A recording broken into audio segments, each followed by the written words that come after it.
Saludos, cultistas. El día de hoy vamos con un nuevo caso real. Este es el de Issei Sagawa, el caníbal de París. Espero que te guste.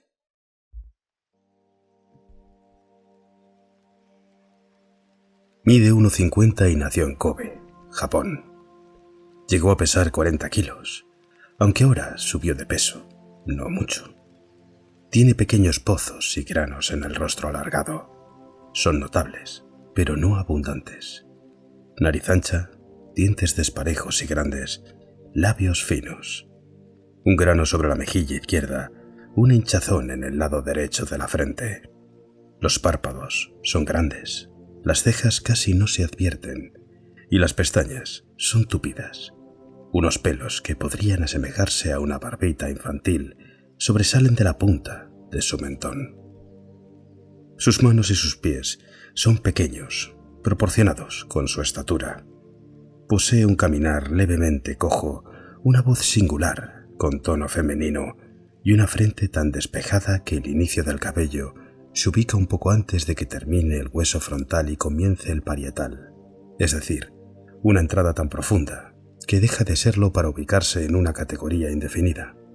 Aunque un mechón largo y grueso de cabello que nace en el costado derecho le atraviesa la frente en forma ondulada, dándole un toque incomprensible, acaso destartalado.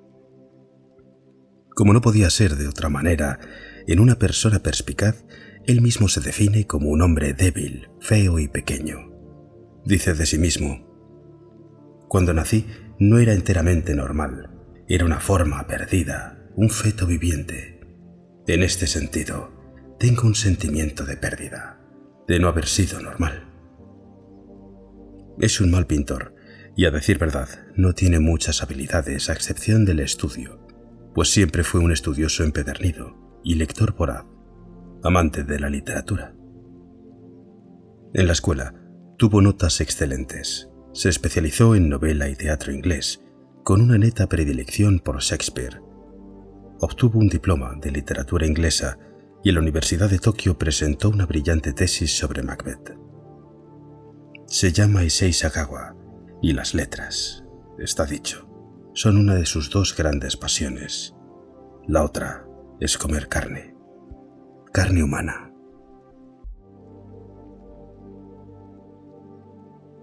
Es hijo de un multimillonario, Akira Sagawa, empresario de plantas depuradoras de agua, presidente de la firma Kurita Water Industries en Tokio. A los 5 años, Issei tuvo una pesadilla horrible. Soñó que lo hervían en una gran olla junto con su hermano menor. Buscaban la manera de salir de allí, moviéndose desesperadamente entre zanahorias, cebollas, pimientos, perejil y condimentos de todo tipo. No podía contárselo a su familia porque le daban escalofríos y una rara sensación que luego, al crecer y rememorar la pesadilla, se convertiría en una erección. En la soledad del baño se revisaba frenéticamente los brazos, las piernas, el pecho, para ver si tenía algún lugar el escaldado. Este sueño, que no fue recurrente, quedó impreso en su conciencia de tal forma que ya en la adolescencia provocó en Issei un tipo de pensamiento inédito, asombroso: el temor a ser comido. Volvió a sentir pavor. Compró cuantos libros y revistas de canibalismo hubiera, incluso publicaciones vulgares. Se obsesionó de tal manera que estudió historias de caníbales y artículos científicos y pseudocientíficos, hasta que su pensamiento evolucionó de una manera impredecible, o tal vez no tanto. Poco a poco fue surgiendo en él una idea que lo guiaría hasta la actualidad. Así, como sentía entonces temor a ser comido, nació el deseo de comer, y eso precisamente es lo que aún ansía, pues la historia de Sagawa todavía no concluyó. Es un caníbal suelto en Tokio. Aunque si tenemos que ser escrupulosos con la historia, finalmente Sagawa fallece en la ciudad de Tokio a los 73 años de edad el 24 de noviembre de 2022, a causa de una neumonía. Igualmente, esta es su historia hasta el momento de su muerte. Al principio, la fantasía era confusa, pues entre ser comido y comer surgió el anhelo de ser devorado por una hermosa mujer occidental. Había sido un bebé prematuro, era un hombre frágil y se sabía desagradable. Entonces, encontró el ideal de la mujer devoradora en las blancas nórdicas, fuertes, bellas y suaves. Su salud y belleza eran las características que a Sagawa le faltaban, e incorporarlas de esa forma era absorber su energía. Buscó este ideal durante años. No le interesaban las chicas orientales. Siento devoción hacia algo lejos de mi alcance, hacia una existencia más grande que la mía, más sana, y esto ha hecho que volcara mi deseo hacia las mujeres blancas y en particular a la mujer occidental, asegura. Imaginó comer grandes mujeres rubias con piel blanca. Además, la posibilidad de tener intimidad con ellas, vivas o muertas, era para él sumamente erótico. ¿Un fetiche sexual? Todas estas cuestiones no habían salido de la cabeza de Sagawa aún. A los 20 años, dio un paso al frente con su afición. Eligió comerse a una prostituta japonesa. Pensaba que nadie podía comenzar cumpliendo el ideal, pero que alguna vez había que empezar. En el encuentro, Sagawa le propuso un juego. Él le ponía la hoja de un cuchillo hasta el fondo de la garganta y fingía que iba a matarla. De mentirita, claro, para que la chica confiara.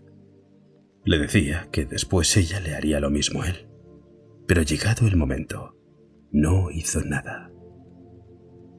No le interesaba la mujer y se limitó a ese juego siniestro. Pero para Issei fue un comienzo, aunque no viera una gota de sangre. Estaba próximo a obtener su licenciatura en letras inglesas cuando, estudioso empedernido, tomó un curso con una joven alemana que respondía al estereotipo que Sagawa tenía en mente. Hermosa, de cabellos rubios y ojos celestes. Ella comenzó a enseñarle alemán. Tenía entonces 23 años. Se enamoró y quiso demostrarle toda su pasión. Pensó, ¿podré comérmela? Tiene muslos fuertes, como los que no se ven aquí. Y tuvo una sacudida de placer. Decidió ir a buscarla a su departamento a la noche. No quería matarla, confesaría, sino comerle el trasero. Era un día de verano y tuvo la suerte, al llegar, de encontrarla dormida, según pudo ver por la ventana del departamento de la planta baja. Siendo tan pequeñito y delgado, no tuvo problemas en levantar, sin hacer ruido, la ventana y deslizarse en el interior. Se acostumbró a la oscuridad y vio que ella dormía semidesnuda. Sagawa se puso una máscara de Frankenstein. No quería que le viera la cara, por si las cosas salían mal. Lo primero que hizo fue buscar algo contundente para golpearla y desmayarla. Vio un paraguas, pero al acercarse a la cama, la tocó sin querer con su rodilla y la muchacha se despertó. Al ver una sombra en su habitación, comenzó a gritar con todas sus fuerzas. Issei, muerto de miedo, quiso escapar y buscó con desesperación la abertura de la ventana para tirarse de cabeza. Pero la joven alemana, mucho más alta y fuerte que él, lo agarró de un brazo y lo retuvo mientras seguía gritando por auxilio. Quien necesitaba ayuda en realidad era Sagawa, maltrecho por los golpes y las patadas que le dio la chica. Fue arrestado y acusado de intento de violación. Era ridículo verlo esposado y con la máscara de Frankenstein todavía puesta. La policía no se la había quitado para mofarse de ese pequeñín que quiso enfrentarse con una mujer que terminó derribándolo. Sin embargo, no hubo consecuencias legales, porque el padre de Sagawa le pagó a la muchacha una suma abultada de dinero que no trascendió, y ella retiró la denuncia. Frente a este episodio, Akira quiso que su hijo lo viera a un psiquiatra. El especialista concluyó que Issei era un hombre peligroso para los demás. De todas maneras, la familia no tomó decisión alguna. Issei, por su parte, pensaba que el episodio de la chica alemana no había estado del todo mal, pues había probado que podía acercarse a una mujer occidental. Solo debía planificar mejor las cosas y no proceder de aquella manera improvisada. Tal vez, pensó, sería mejor un encuentro y no un asalto. Pocos años después, se instaló en París, a instancias de su familia. Era 1977, se iba a quedar allí hasta 1982, cuando entraría a trabajar en una de las filiales de la empresa de su padre. Comenzó a estudiar nada menos que en la Universidad de la Sorbona, en Saussure, el sitio principal de enseñanza, llamado así por la aldeaña Rue Saussure. La portera del edificio donde vivía no tenía queja alguna contra Issei. Al contrario, el joven se comportaba correctamente y casi no hacía otra cosa que ir del departamento a la universidad y de la universidad al departamento. Pero eso era lo que se veía. Issei vivía enamorado. Tenía verdadera adoración por las caucásicas. Si no hubiese sido quien era, se hablaría de un playboy empedernido, rodeado de mujeres, pero Issei era quien era, y obstinado quería manifestar su amor comiéndose a las chicas. Su vida dio un vuelco cuando vio a una estudiante holandesa llamada René Hartveld. Admiraba sus brazos largos y blancos, su cuello delicado, sus nalgas y sus pechos, pero no se atrevió a decirle una palabra. Él era aspirante a caníbal, pero tímido. Sí pensó que a René la llevaría siempre consigo. Ella tenía 25 años, hablaba 3 idiomas, era bonita, esbelta, deportista, de cabello castaño claro, cuello alto y mirada amistosa, alegre y extrovertida. Había obtenido la licenciatura en letras en la Universidad de Leiden, la más antigua de Holanda, y fue a estudiar literatura comparada en la Sorbona. Vivía en una guardilla en el barrio latino que le habían ofrecido los dueños, un joven matrimonio, a cambio de cuidar de sus 2 chiquillos durante los fines de semana. Issei y René se habían encontrado en la Sorbona en el mismo curso y se hicieron amigos. En secreto, Issei hizo un retrato de la joven el mismo día que la conoció. No podía dejar de pensar en ella. Además, los unía la literatura. Por el momento podía controlar sus deseos, pero la amó desde el principio y creía que la amaría mucho más si podía comer su cuerpo. Algunas veces fueron juntos al teatro y a conciertos, e incluso sus cuerpos se habían rozado porque hasta salieron a bailar. René era una de las pocas chicas de la universidad que hablaba con él.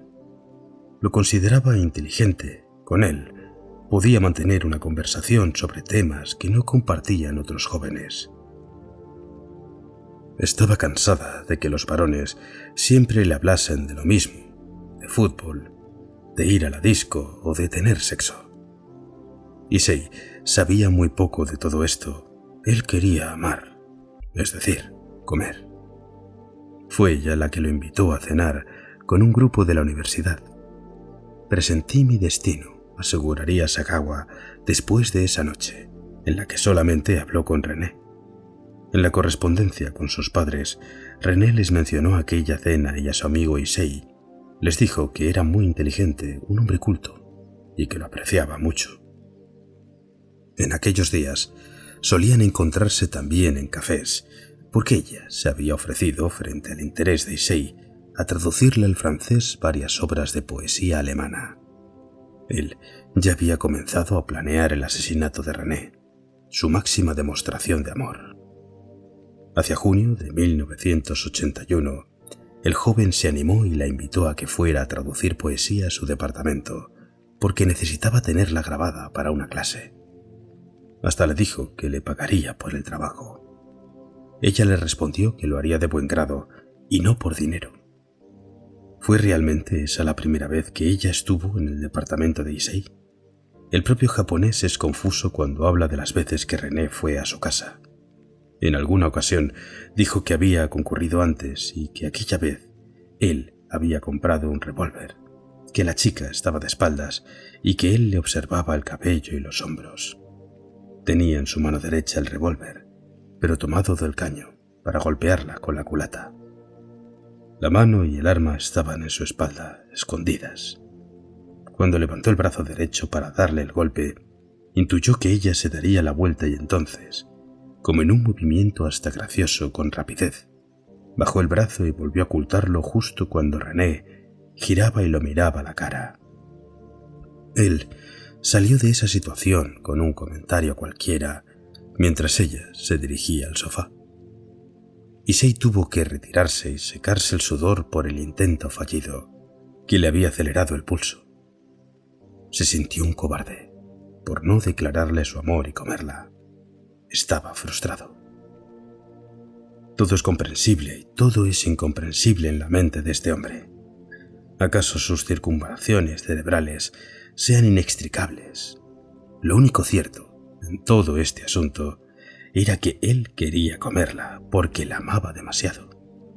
El carácter confiado de René le jugaría en contra frente a un tipo como Issei, devorado por su obsesión por la carne. El día del encuentro en el departamento para grabar la traducción fue el jueves 11 de junio de 1981. Sagawa preparó la cita perfecta. Ella quedaría encantada. Decidió cocinar guisos orientales. Sabía que a ella le encantaban. Estaba pensando en un guiso de crema llamado shichu, la versión japonesa de un guiso blanco occidental que se come con un poco de arroz o pan. Se elabora con pollo y verduras servidos en una cremosa salsa bechamel. A René le causaba gracia comer con palillos. Issei se vistió con su mejor ropa, camisa celeste impecable y pantalones recién retirados de la tintorería. Y se perfumó, algo que rara vez hacía. Se peinó de manera que el mechón de cabello del lado izquierdo no le atravesara la frente. Preparó el escritorio donde ella haría las traducciones y puso la mesa principal. Había comprado vino. Cuando ella llegó, Issei permaneció quieto un instante, luego de que ella pasara, para oler su perfume fresco y frutal. Le pidió que le leyera un poema en alemán, el que ella quisiera. Él la grabó. Se divirtieron y cenaron temprano. Luego se sentaron en el piso al estilo japonés. Él trajo té. El de ella tenía un poco de whisky, para ablandarla y hacerla más condescendiente. Hablaron durante un rato mientras él esperaba que la bebida surtiera efecto. Cuando ella se sentó en el sofá, Issei pensó que era su momento. Se acercó, se sentó a su lado y mirándola fijo, alargó su cabeza y quiso besarla. René se echó hacia atrás, con un gesto entre sorpresa y desagrado. Antes de que ella pudiera decir nada, él le dijo que estaba locamente enamorado, que sentía más que amor, una devoción inexplicable. Le pidió que lo entendiera, que solo quería estar con ella, pero la chica siguió resistiendo a pesar de que Issei, a cada palabra que decía, se acercaba cada vez más, al punto que René llegó al borde del sofá y no le quedaba más alternativa que levantarse o caerse al suelo. Entonces, él se detuvo, compungido. Ella permaneció un rato con la cabeza gacha y en silencio, lo suficiente para reponerse.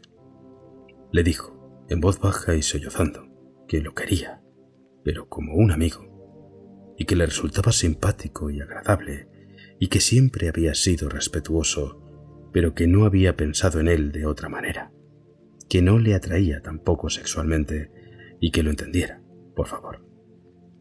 Que no arruinara las cosas, pues ella quería seguir con la amistad, pero solamente eso. Issei, visiblemente triste, se levantó para tomar el libro de poesía mientras ella se sentaba en una silla. Issei le entregó el poema para que lo leyera sentada en su escritorio y empezó a grabar. Era un poema sobre canibalismo que Sagawa había elegido especialmente. Él salió por un momento. No le gustaba lo que iba a hacer, pero no encontraba otra forma de comer la carne fresca de esa chica. Para él, insistía, no había otra chica más hermosa, erótica y sensual que ella. Ya no podía retroceder. Era un imperativo, debía devorarla. Regresó con un rifle calibre 22 y sin que René lo advirtiera se paró detrás y le apuntó a la cabeza. Jamás podría dispararle de frente. ¿Sería capaz de todos modos de hacerlo de espaldas? ¿Qué dijo Issei? Él tiene veleidades de escritor. Sobre ese preciso instante escribiría en su libro En la niebla. Y una voz semejante a todas las otras solloza, mientras el espanto crece en el espacio. De pronto, una luz, un fuerte sonido y luego su cuerpo cayendo al suelo. Sus ojos, su nariz, su boca. La sangre salen por un orificio en su frente. Insisto en hablarle, pero no responde. Trato de limpiarla, pero no puedo detener el fluido de su cabeza. Todo está muy callado. Solo el silencio de la muerte persiste. Dos cosas le sorprendieron en ese momento. La cantidad de sangre que salía de la cabeza de René. Suponía que la cabeza no salía mucha sangre. Y su propia tranquilidad. Por supuesto, porque la cena ya estaba servida. Quiso limpiar la sangre, pero era tanta que abandonó la idea. Issei dejó el arma y fue hacia la chica. Al verla, allí, en el piso, contorsionada por el disparo y la caída, observó su figura. El impulso fue más fuerte que él y no se resistió a lo que su desquiciada naturaleza le ordenaba. René estaba boca abajo. Con extrema suavidad palpó su cadera y se preguntó por dónde empezaría a comérsela. Sería su tentempié. Después de reflexionar un poco, se decidió por el centro de la robusta y abundante cadera derecha. La desnudó. No fue fácil sacarle a la ropa a un cadáver, recordaría. Él también se sacó la ropa. Se tendió a su lado y sintió que su ánimo se reanimaba porque ella ahora no podía rechazarlo. Sintió deseos de tener sexo con el cuerpo y lo hizo. Diría que cuando la abrazó, sintió que René emitía una especie de suspiro. Se asustó, la besó y le dijo en voz alta y en francés que la amaba. Es increíble que aún muerta siga siendo tan reservada. Tiene una nariz pequeña y labios delgados. Mientras vivía, ansié morderlos. Ahora puedo satisfacer cuantas veces quiera ese deseo, escribió. La miraba complacido. Definitivamente, sería la nalga derecha. Sin embargo, no consiguió arrancar un trozo y cuando levantó un poco la cabeza, vio la marca de sus dientes en la piel de la chica. Tenía un leve dolor de cabeza. Fue a buscar un cuchillo y lo clavó profundo. Cortó un pedacito. Pensó que alcanzaría la carne enseguida y lamentó no tener conocimientos de anatomía, pues lo primero que obtuvo fue grasa, que le pareció como el maíz amarillo. Cortó un poco, pero le costaba, hasta que desgarró la carne con los dedos y se la llevó a la boca. Se derritió en mi boca como el atún crudo en un restaurante de sushi. Pensó que al fin se estaba comiendo a una mujer blanca y que no había nada más delicioso. Luego continuó por los muslos. 32 años le había llevado consumar su deseo y ahora tenía un cuerpo para él solo. Dio vuelta la cabeza de René y miró sus ojos muertos. Fue a buscar un cuchillo eléctrico. Pensó que cuanto más comiera, menos tendría que ocultar. Mientras despedazaba a René, separaba algunas partes para comer. Mi gesto fue un acto de amor. Así, conseguí tener a René dentro de mí para siempre. Arrastró el cuerpo hasta el baño. En la bañera, terminó de descuartizarlo. Extendió tiras de carne para almacenar, colocó los labios, los senos, la punta de la nariz, la parte alta de los muslos y ciertas vísceras en un plato grande y lo guardó en la heladera. Otras partes las llevó hacia la cocina. Las frió con un poco de aceite y las condimentó con mostaza, pimienta y sal. Descubrí que tenía un sabor agradable, dulce y delicado, como un sabor similar al atún, escribió en su libro. Comió mientras escuchaba la grabación de ella leyendo el poema en alemán. Tomó fotografías del cadáver mutilado, había colocado la ropa interior de la muchacha como mantel y servilleta. Se le ocurrió hornear un seno, pero luego se decepcionó de su sabor, muy grasoso. En el baño, mordía aquí y allá. En la mano izquierda de René todavía estaba el anillo y la pulsera que Issei le había regalado pocos días antes. Cuando se cansó de cortar y de comer, llevó lo que quedaba del cadáver a la cama y pasó su primera noche con René. Sabía que por la mañana tendría que deshacerse de la evidencia. Al despertar, advirtió que el cuerpo aún no olía y continuó probando partes, en particular el brazo que tanto lo había fascinado. Tuvo nuevamente deseos sexuales, pero el cuerpo despedazado. Tomó una mano de ella y se masturbó. En 2 valijas color marrón oscuro que compró aquella misma tarde, el japonés depositó en una la cabeza, los brazos y las piernas envueltos en papel y bolsas de plástico, y en la otra guardó el tronco. Cuando todo estuvo preparado, al final de la tarde, Issei llamó un taxi, cargó las valijas y le propuso al taxista un itinerario sin rumbo fijo. 1 hora después estaba de vuelta en casa sin haber sabido desembarazarse de las maletas. La misma escena se repitió al día siguiente. Por fin, el sábado 13 de junio por la noche, luego de pasar 48 horas con los restos de René, otro taxista lo recogió en la calle Erlanger, donde vivía Issei, y lo llevó hasta la zona del Bois de Boulogne. El lago estaba muy cerca. Eran las 9 de la noche. Hacía calor. Issei tal vez no había calculado que el buen tiempo incitaría a mucha gente a dar un paseo por aquellos alrededores. Esa gente lo miraba avanzar hacia el lago con 2 enormes maletas. Issei no pudo llegar. Pensó que sería muy peligroso. El caso es que las abandonó en uno de los rincones del bosque y salió rápidamente. No pudo tirarlas al agua. Volvió a su casa y buscó en la heladera, eligió un trozo de carne y se preparó la comida mientras hojeaba una revista de pornografía.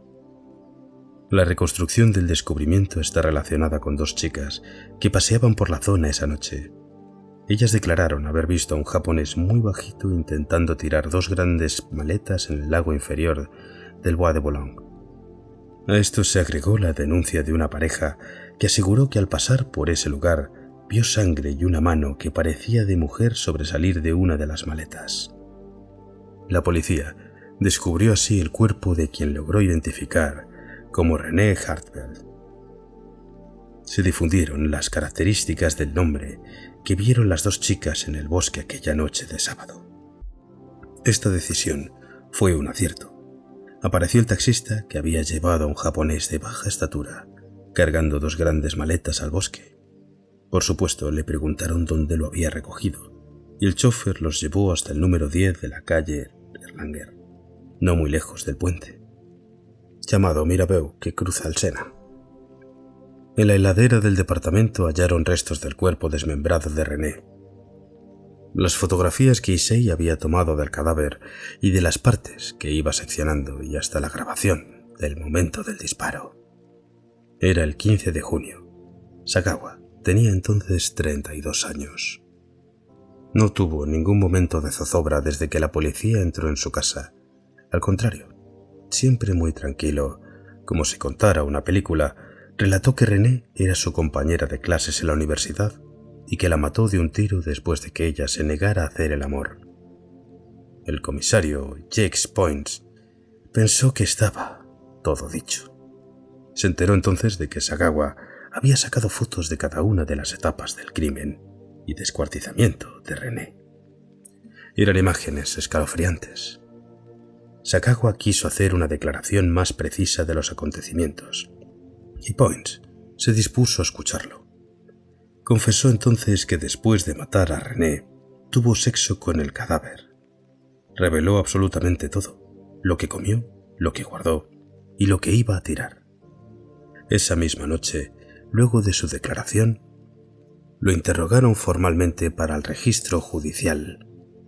Estaba ya el jefe de la policía de París, Olivier Faure.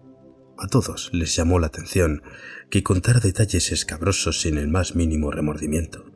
Al contrario, parecía que relataba logros. Se mostraba orgulloso de lo que había hecho. La prensa francesa y la japonesa estaban fascinadas con ese individuo que había matado por la espalda a una joven, había practicado con ella necrofilia y antropofagia, y se jactaba de todo eso. Cuando el periodista Jean-Pierre Vanguert lo entrevistó en la prisión, Sagawa lo recibió sentado y comenzó a darle palmadas a su muslo al tiempo que le decía: «Esta parte sabe muy bien». 34 meses después de sus confesiones, Sagawa estaba en libertad.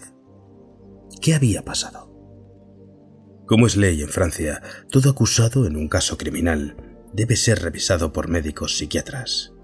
En el caso de Sagawa, las entrevistas y los exámenes de este tipo tardaron un año en completarse. Una de las conclusiones a las que arribaron los médicos fue que se trataba de un hombre con poca o nula confianza en sí mismo, muy sensible, pero a la vez emocionalmente distante y satisfecho al relatar no solo el crimen, sino sus pormenores. Concluyeron que alguien capaz de sentir culpa no cometería jamás los actos que había consumado Sagawa. Para los expertos, estaba desprovisto de emociones humanas, especialmente teniendo en cuenta que existe un sentimiento universal de tabú hacia el canibalismo. En fin, para ellos Issei estaba loco, alienado al momento del asesinato, y por tal motivo no podía ser juzgado. Era inaceptable someter a proceso a este hombre, porque en Francia no se enjuicia a los enfermos mentales. Para los juristas franceses, esta era la diferencia entre los estados democráticos y las dictaduras. La familia de René Hartwell pidió una segunda opinión médica, pero su petición fue rechazada por los tribunales de París. En consecuencia, el juez, Jean-Louis Bruguier, lo declaró demente. Era 1983. No fue condenado. Lo encerraron en el asilo Paul Giraud, en la capital de Francia. Los especialistas dijeron que no manifestaba miedo, pero tampoco felicidad. El mismo Sagawa aseguró que cuando lo declararon enfermo mental sencillamente no sintió nada. En el sanatorio psiquiátrico de París tuvo ocasión de leer la obra romántica del poeta alemán del siglo XIX, August Herrlich Hoffmann, Der Goldtropf, un cuento de hadas de la nueva era, escrita en 1813, y se identificó con ella. El amor que tiene el protagonista hacia la hada heroína coincide a veces con el mío hacia René. Es una historia de amor triste. Otra vez su padre, Akira, como había pasado años atrás cuando su hijo había querido comer a una ciudadana alemana en Tokio, fue en su ayuda. Esta vez era más complicado porque estaba de por medio la justicia y los médicos franceses. Contrató a un abogado local muy reconocido, Philippe Lemaire, un jurista con contactos en el gobierno. Lo primero que hizo Lemaire fue llevar el caso al Ministerio del Interior y de Salud, e hizo una presentación en la cual decía que era injusto para los contribuyentes franceses pagar los gastos de hospital de Sagawa y que lo mejor era enviarlo a su país para que allí fuera ingresado en un neuropsiquiátrico. En otras palabras, que los japoneses se hicieran cargo de su tratamiento. El gobierno francés estuvo de acuerdo, por eso 34 meses después de su detallada confesión, Issei Sagawa volvió a Japón. La sola condición impuesta por Francia fue que nunca podría regresar. Apenas pisó suelo japonés, Sagawa quedó libre. Había una multitud de periodistas japoneses, franceses y estadounidenses esperando a que bajara de la escalerilla del avión, pero Akira había dispuesto las cosas para que nadie lo viera, y nadie lo vio. Además, si se sabía que en Japón su hijo era un hombre libre, la prensa destrozaría a su familia. Todo a su tiempo. El plan de Akira fue pedirle al hospital psiquiátrico Matsuzawa de Tokio que recibiera a Issei. Así cumpliría con el convenio alcanzado en Francia, y nadie podría decir que Issei era un privilegiado, que la justicia había sido burlada después de las atrocidades que cometió. En resumen, al bajar del avión, salió del aeropuerto por una puerta especial, subió a una ambulancia y fue al hospital neuropsiquiátrico en las afueras de Tokio. El caso parecía terminado. Sagawa pasaría el resto de su vida en un asilo mental. Pero no. A los 18 meses de haber ingresado, Sagawa fue dado de alta por los psiquiatras japoneses, entre ellos Tsukuo Kaneko. que no vieron los síntomas de psicosis ni de demencia que habían diagnosticado los médicos franceses. Sagawa fue entonces un hombre libre. En Francia no lo habían juzgado ni condenado porque estaba loco. Los cargos habían sido retirados por ese motivo. Es decir, nunca fue declarado culpable. En Japón consideraron que no estaba loco y en ese país no había cometido delito alguno. En otras palabras, no era culpable de nada. Conclusión: Issei Sagawa era un hombre libre y sin culpa. Con desconsuelo, Sagawa cree que jamás podrá formar una familia. No pienso en el futuro, me da miedo. Hace 2 años pensaba que tal vez podría casarme y fundar una familia, pero confieso que tengo pocas posibilidades, debido a mi historia. Mi hermano, por ejemplo, no ha podido contraer matrimonio. Pero su hermano, hasta donde se sabe, no es caníbal y mucho menos un antropófago público y notorio. El regreso de Issei a su país no fue positivo para su familia. De hecho, el hermano sufrió un fuerte estrés. El padre renunció a su importante puesto al frente de sus empresas y la madre intentó suicidarse. Vivía solo y con el tiempo, al recuerdo de René fue quedando atrás. Se deleitaba con lo que había hecho y estaba muy feliz de hablar sobre eso en programas de televisión. Si algo le faltaba era convertirse en un personaje mediático. Cuando se pensaba que su figura podría provocar rechazo en el público, resultó todo lo contrario, y Sagawa se convirtió en el protagonista de los medios de prensa sensacionalistas. A él le gustaba mucho alardear y al público de esos medios le gustaba mucho ver a un hombre que había comido carne humana y sonreía, lejos del estereotipo del monstruo de dientes afilados. Aunque Sagawa, como él mismo se definió, tenía un aspecto poco agradable. Hubo quienes lo buscaban, con desesperación, para sacarse una foto a su lado. Cuando productores de cine le propusieron actuar, no dudó. Intervino en películas pornográficas donde se hacían primeros planos de su rostro, de sus dientes y de su mirada mientras seguía los muslos o las nalgas de algunas de las actrices. O atado a una cama por 2 mujeres. «Sé que está mal, pero no puedo resistirme», afirmó en un documental sin poder contener la risa. En sus películas pornográficas elegía mujeres occidentales y altas como René. Una de esas cintas fue filmada en Ámsterdam, nada menos de donde era René.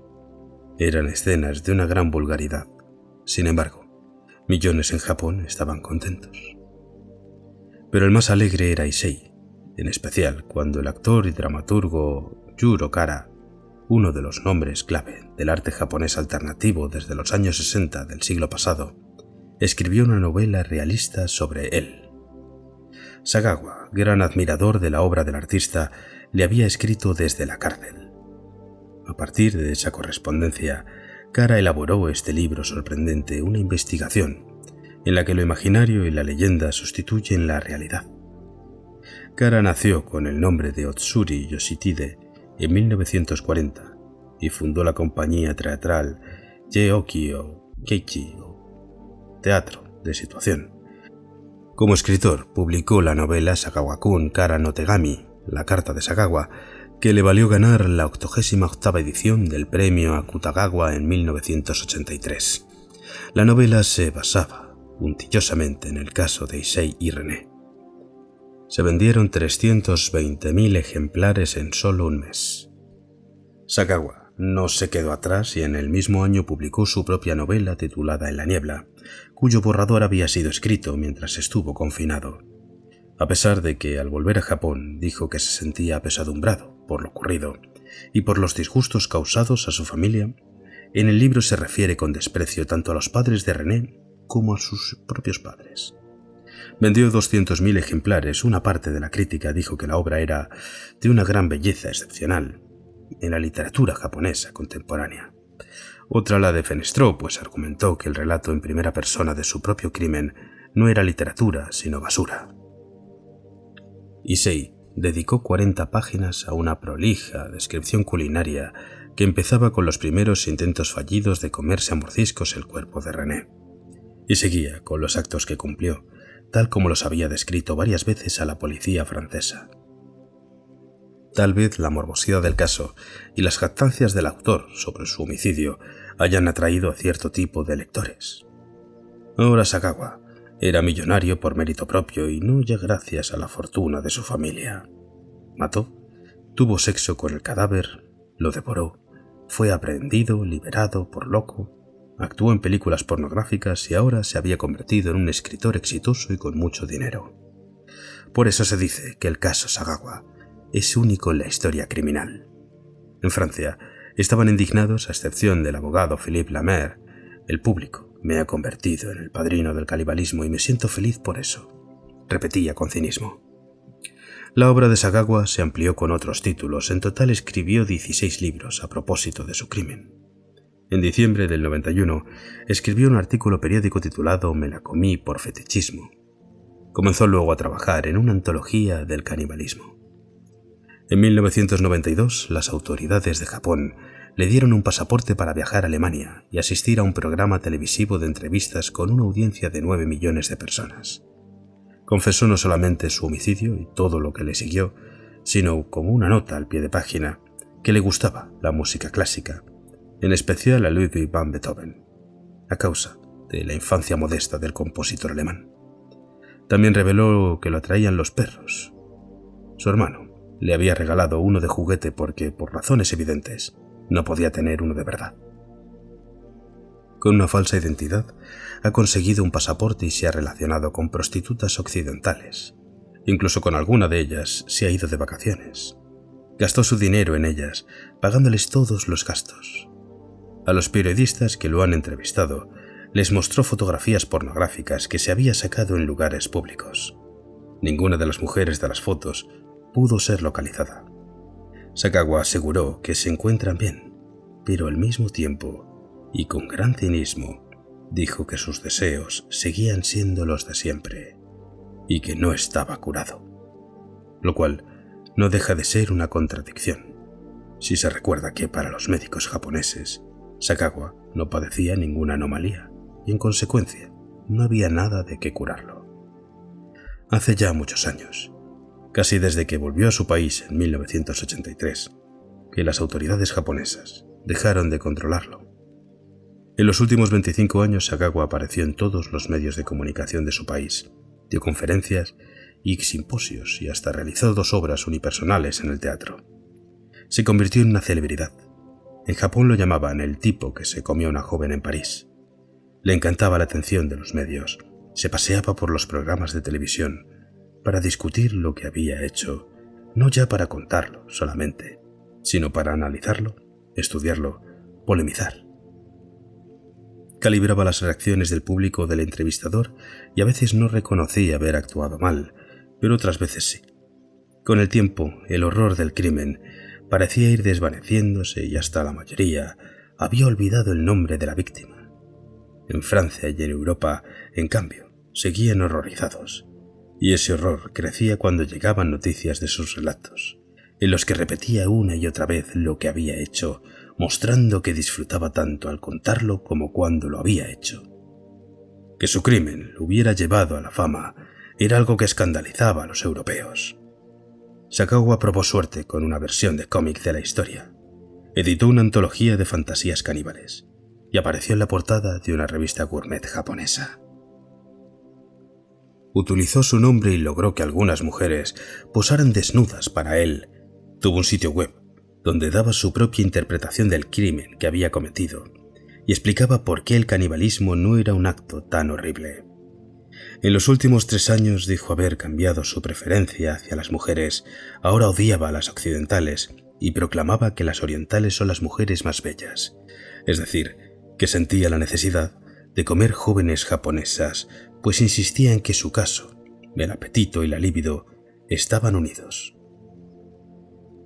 Casi en su última actualidad, Sagawa vivió alejado de aquella fama, postrado en una silla de ruedas, habitando en las afueras de Tokio, y dependiendo de la asistencia social, porque como él mismo dijo, gastó todo su dinero en prostitutas y de la atención de su hermano Jun. Como os dije, murió finalmente a los 73 años de una neumonía. Espero que hayas disfrutado de este relato, de un caso real, aunque haya sido un poco horrible de escuchar. Sé que es un formato que no tiene mucho público, pero espero que si te ha gustado, me dejes tu like y comentario para apoyarlo y que pueda traer otro pronto. Muchas gracias.